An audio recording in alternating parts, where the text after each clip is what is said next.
My favorite, some stories I've heard is that I'm a premature baby, and I was born close to 8 months. Again, thank you for doing this. My pleasure. All right, so let's get started.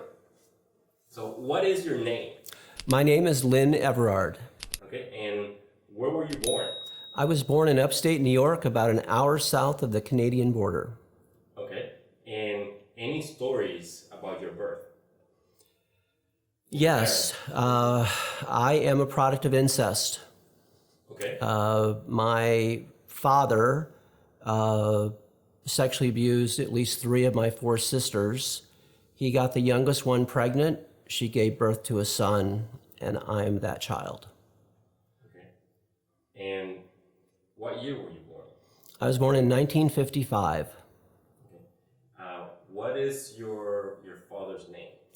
My father's given name was Lawrence Gregory Everard, but he went by the name of Greg.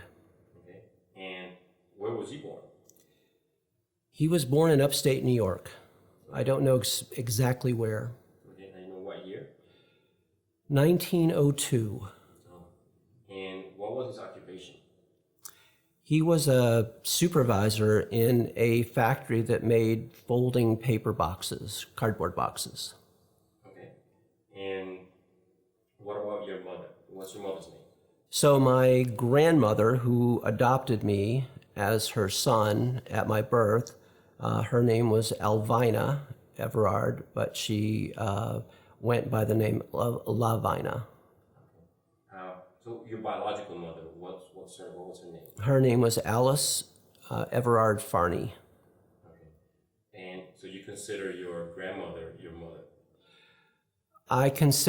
So my grandmother was the mother who raised me.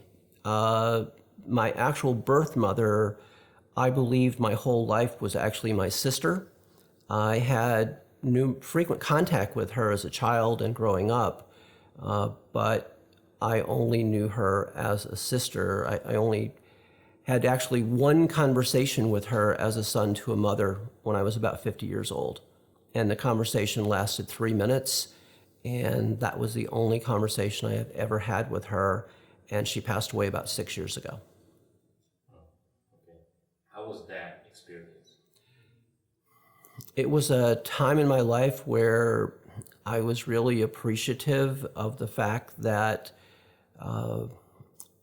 she carried me to term and delivered me as a baby, gave me a chance to be alive. So in the phone conversation, I basically told her 2 things. The first one was, I love you. And the second one was, thank you for everything you went through, for everything you endured to bring me into this world. What was your grandmother, right? She's the one that raised you and adopted you? Right. What was her occupation? She was a homemaker. She never learned how to drive. And I don't think she had any other profession. She actually was an orphan and spent part of her life in an orphanage in New York City before moving up to upstate New York. What do you remember that life was like growing up in the household? My father was an alcoholic with a temper. And what I knew was that in order to keep myself and my grandmother, who I thought was my mother, to keep us both safe, that I needed to be perfect, silent, and invisible. It's ironic that I remember the voice of every person I've ever come in contact with in my life, but there's one voice I do not remember, and that is the voice of my grandmother. Because she did not say very much. She kept quiet most of the time. And I think she lived with a lot of fear and a lot of guilt. Do you have any siblings? So I have half siblings, in the sense my father and my grandmother gave birth to a total of 13 children. 3 of them died in infancy. Of the 13 children, there were 3 sets of twins.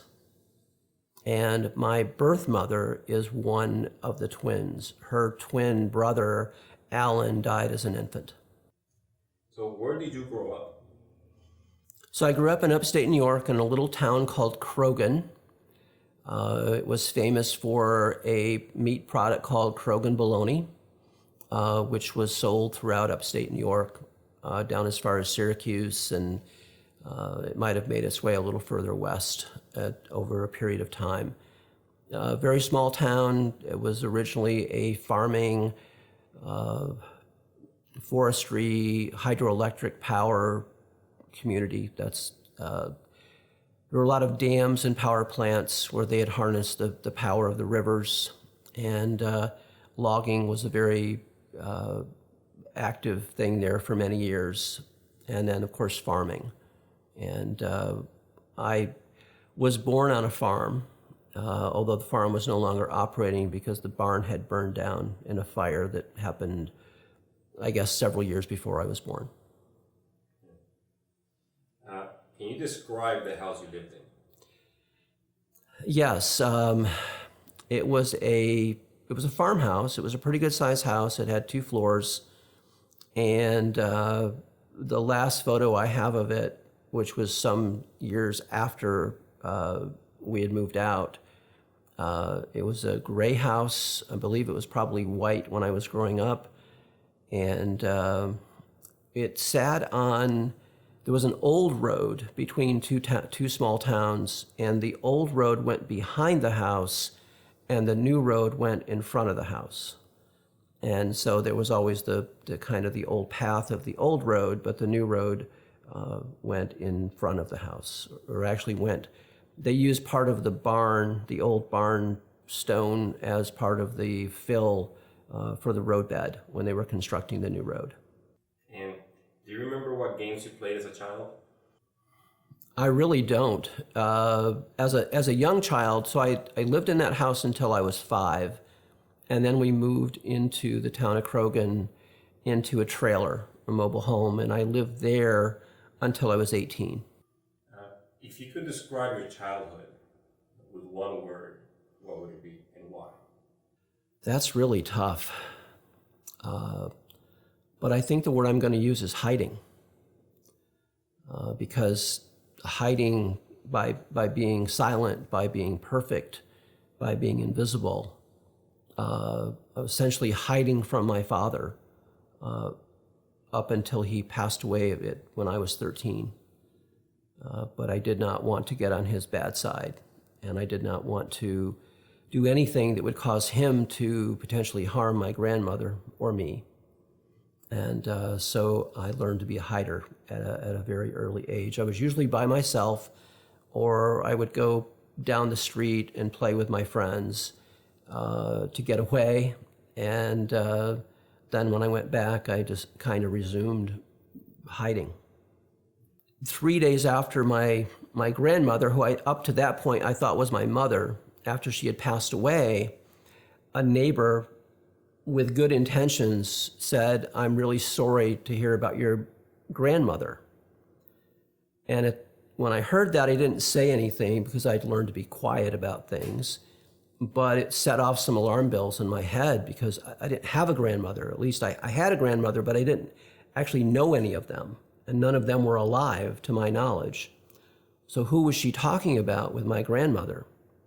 And so that started to eat away at me because I had just lost a person I thought was my mother, raised a lot of questions. So I went, one day I was back at my brother Roy's house, and I was eating lunch in the kitchen, and he walked in and fixed something and sat down, and I said, okay, to myself, if I'm ever going to find out the truth of who I am, I need to start asking questions. And so I asked him a question, and the funny thing is, I was so distraught by his answer that I don't remember the exact wording of the question.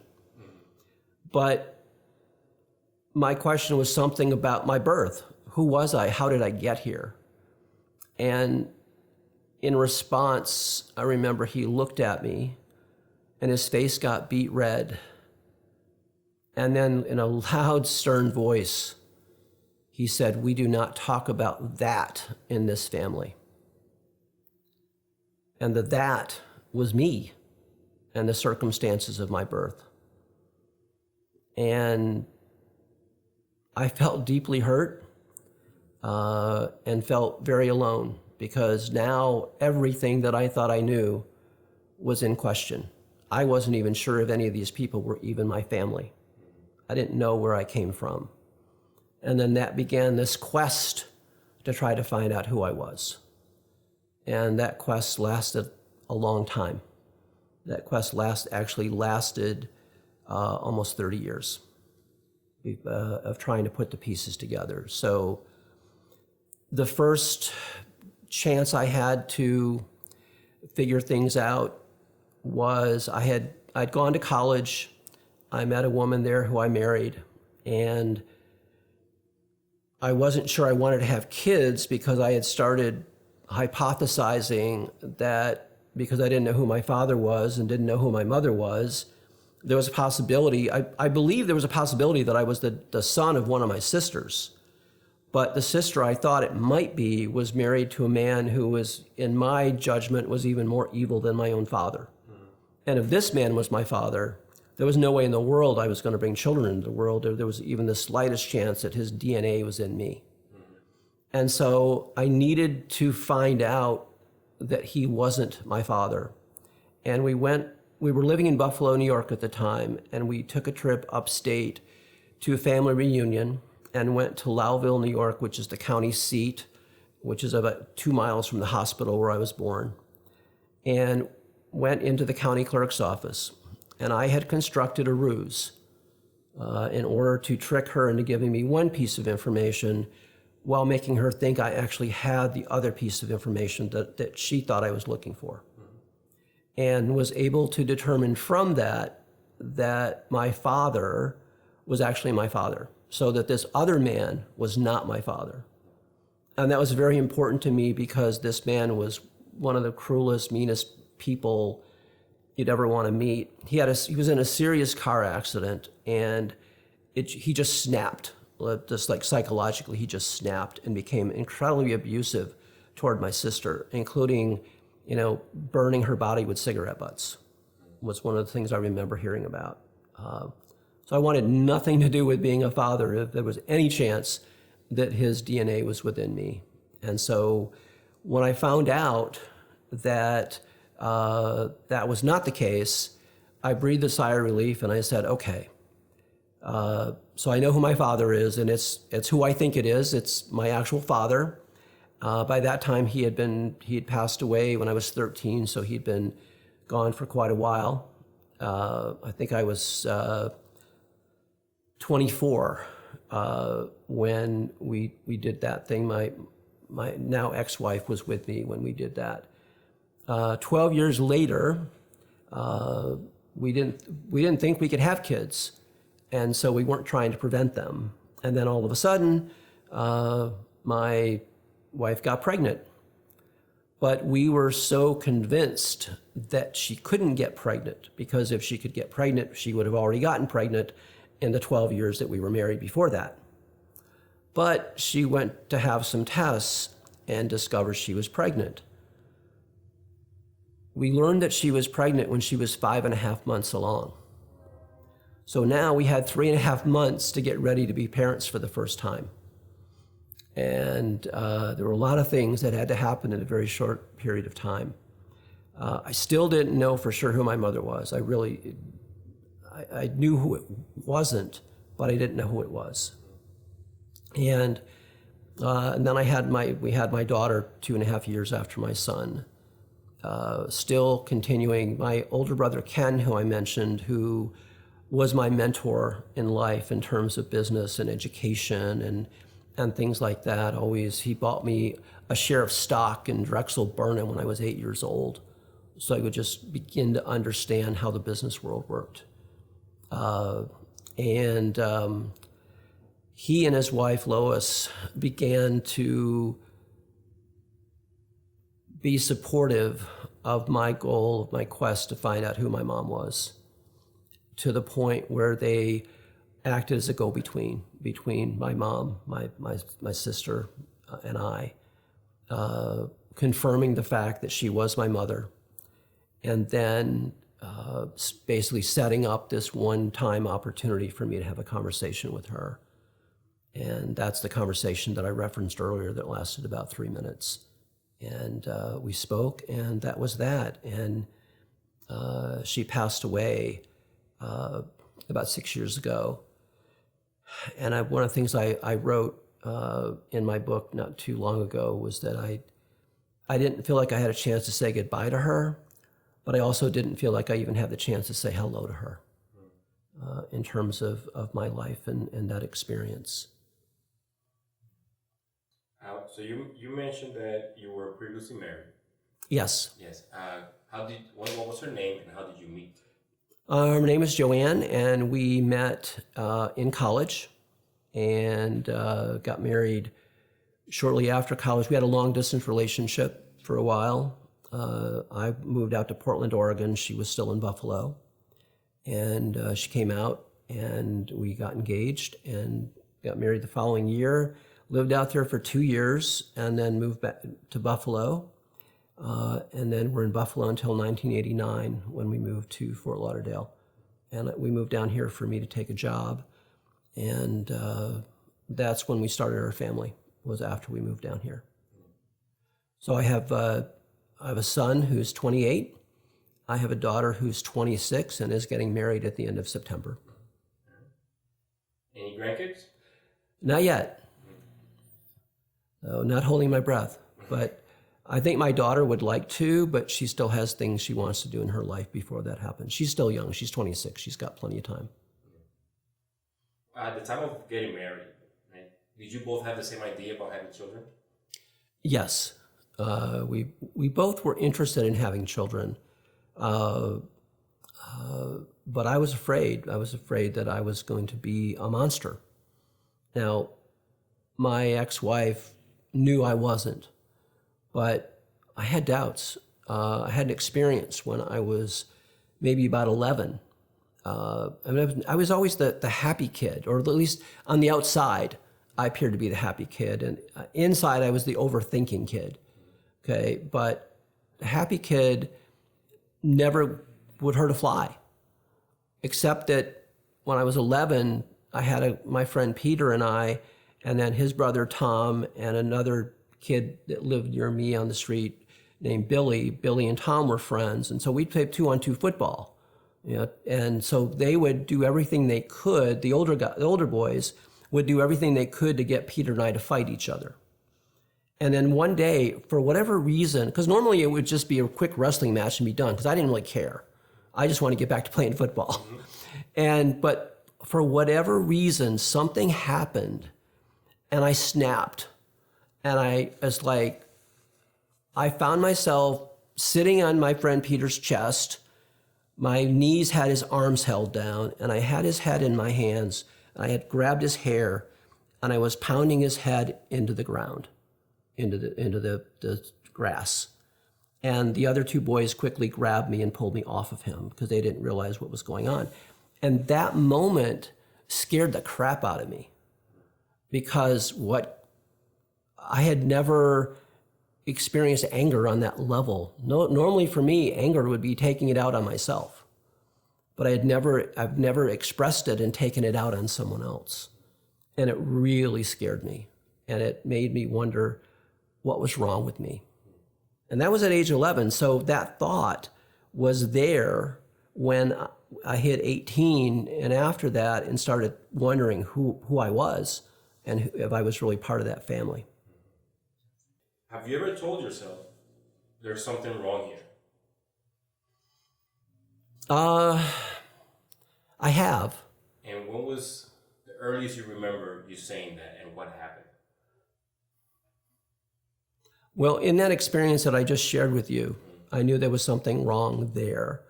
Then when I couldn't get an answer out of my brother, and then I knew there was something wrong there. But all of what happened to me in my life really pushed me to the place where, for me to survive, and in my book, I have a 20-page chapter on my healing journey, because I've done a lot of work, and I've worked with coaches and all kinds of different people, coaches and therapists and experts of this kind and that kind. And what I'm really excited about is that I reached a place a few years ago where I actually learned to experience loving myself and knowing that I actually do love myself. And that has changed my world completely, because now I'm not looking for someone else to love me like I was through much of my life. I can share love with someone, but I don't need them to bring love into my life, because love already is in my life. And when I'm willing to see it, which is more and more of the time now, love is all around me. Love is everywhere. And I just get to enjoy it now. And my approach to life is really a celebration. I get to celebrate being alive. I get to live in joy and love and peace, and things that show up in my life that support that honor that, I want to do them. And things that are, drudgery and pain and suffering and all of that is like, I'm done with that. I don't need any more of that in my life. Who are you becoming?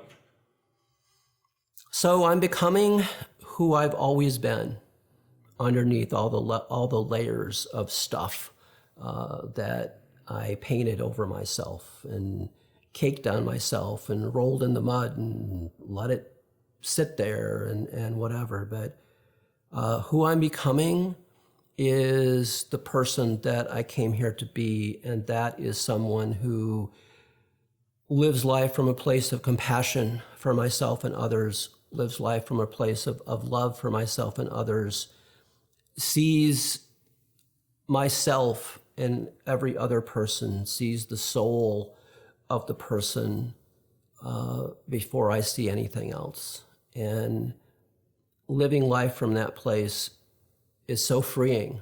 It's really just incredible. Like I said, I get to choose.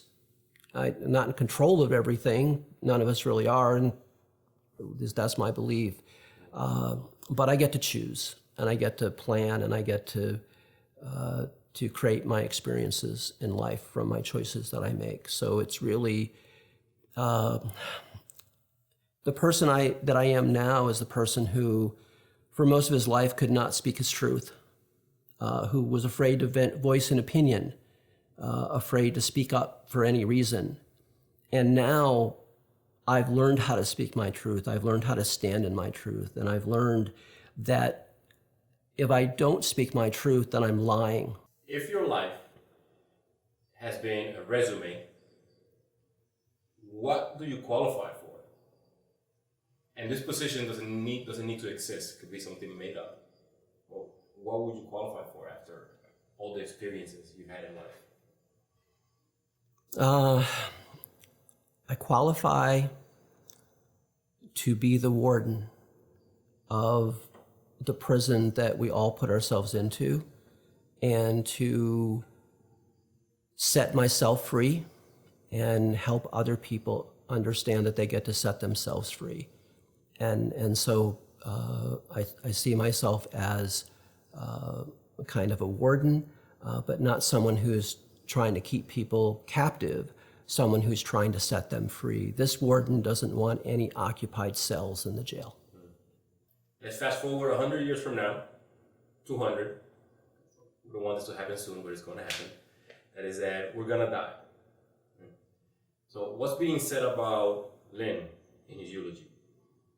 People are going to say that in spite of everything that he experienced at the beginning of his life, he experienced 100 times that in a positive way as he moved along in his life and was able to be a beacon of love and joy for people and to help people discover who they really are, and that his book, How to Speak Your Truth, or How Speaking Your Truth Can Save Your Life and How It Saved Mine, will give people a blueprint, a map that they can follow to learn how to speak their truth, which will unlock the door to their own prison cell and allow them to walk into the world with self-confidence and belief in the possibilities that life has to offer. you have, however you would like, much time to say any parting words. You can look at the camera and speak to the audience, whatever you want to talk about, whatever advice or message to people. It's your time. So what I'd like to say to you, if you've made it through to the end here, is that within you is every possibility, every thought, every idea for having an amazing, powerful, impactful life. You might have stories that run, but every story that you have isn't true. And at any time in your life, like right now, you can identify a story that's not true and change it. And you can make up a new story that is so much better and will provide so much more support to you and the people around you. And that story will allow you to live an amazing life. And it's all up to you. Just take out the pen and begin to write your new story. And thank you for watching. You done? Thank you.